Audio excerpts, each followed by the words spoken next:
underrated move that I was looking at was the Florida quarterback battle. And brace yourself, Matt. I might have a little bit of a hot take for you here in a minute. So I'm going to be honest, watching that spring game, Billy Napier's got that program hopping. I mean, that game was intense. It came down to a game-winning field goal. But I was really intrigued with the quarterback battle between former Wisconsin quarterback Graham Mertz and former Ohio State backup quarterback Jack Miller, who, of course, transferred before the beginning of last season. I liked Mertz at Wisconsin personally, and I thought he could get into a system that really opened up his arm. I thought he'd do really well. But I'm going to be completely honest. Jack Miller impressed me. I mean, let me know if I'm crazy, but Matt, have we seen this before? Former Buckeye transferring to a middle-of-the-road SEC team, second year with the program with a fairly new head coach, still looking for that prove-yourself moment, and also started the previous bowl game and had a forgettable performance. So I guess my question is, if Jack Miller wins this job and goes out and does well, are you going to be surprised if he starts getting Joe Burrow comparisons? I mean, my bad, not Joe Burrow, Mr. Joe Shiesty, Joe Burr himself. Well, I can't do that. Oh, man, Les, I think that LSU team was just so once in a lifetime.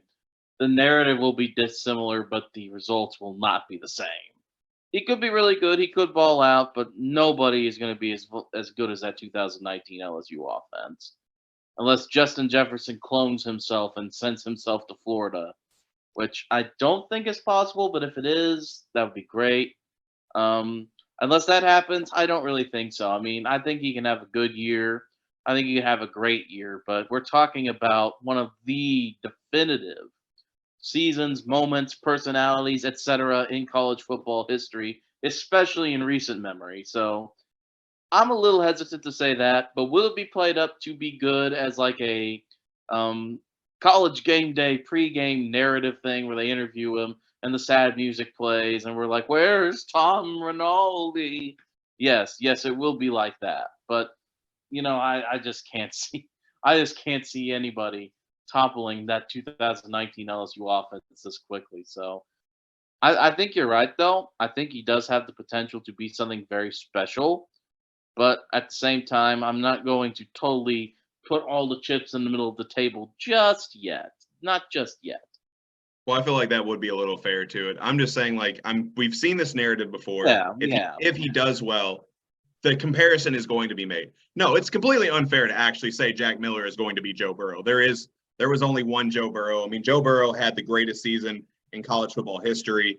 In my opinion, that 2019 LSU team is not just the greatest offense we've ever seen. They're the best team we've ever seen. I mean, I would put them above the 01 Miami Hurricanes. I put them above the 95 Nebraska team. So that's just how I feel about them. But no,